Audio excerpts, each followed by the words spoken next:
अखण्डमण्डलाकारं व्याप्तं येन चराचरं तत्पदं दर्शितं येन तस्मै श्रीगुरवे नमः। अज्ञानतिमिरान्धस्य ज्ञानाञ्जनशलाकया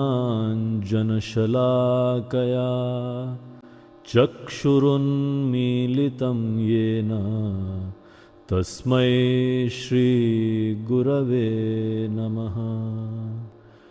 गुरुर्ब्रह्मा गुरुर्विष्णुः गुरुर्देवो महेश्वरः गुरुः साक्षात् परब्रह्म तस्मै श्रीगुरवे नमः। स्थावरं जङ्गमं व्याप्तं यत्किञ्चित् सचराचरं तत्पदं दर्शितं येन तस्मै श्रीगुरवे नमः। चिन्मयं व्यापि यत्सर्वं त्रैलोक्यं सचराचरं तत्पदं दर्शितं येन तस्मै श्रीगुरवे नमः। सर्वश्रुतिशिरोरत्न विराजितपदाम्बुजः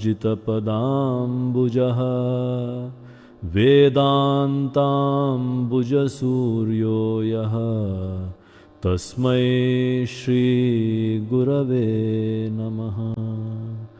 चैतन्यः शाश्वतः शान्तो व्योमातीतो निरञ्जनः बिन्दुनादकलातीतः तस्मै श्रीगुरवे नमः।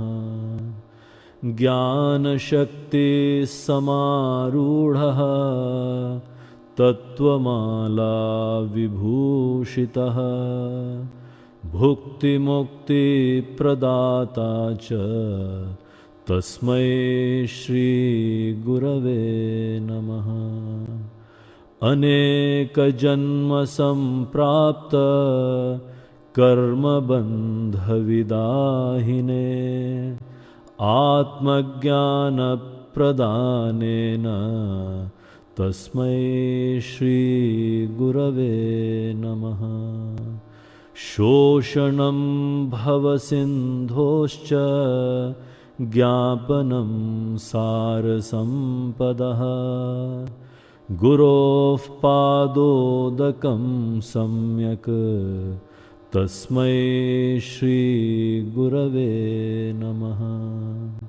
न गुरोरधिकं तत्त्वं न गुरोरधिकं तपः तत्त्वज्ञानात् परं नास्ति तस्मै श्रीगुरवे नमः। मन्नाथः श्रीजगन्नाथः मद्गुरुः श्रीजगद्गुरुः मदात्मा सर्वभूतात्मा तस्मै श्रीगुरवे नमः। गुरुरादिरनादिश्च गुरुः परमदैवतं गुरोः परतरं नास्ति तस्मै श्रीगुरवे नमः।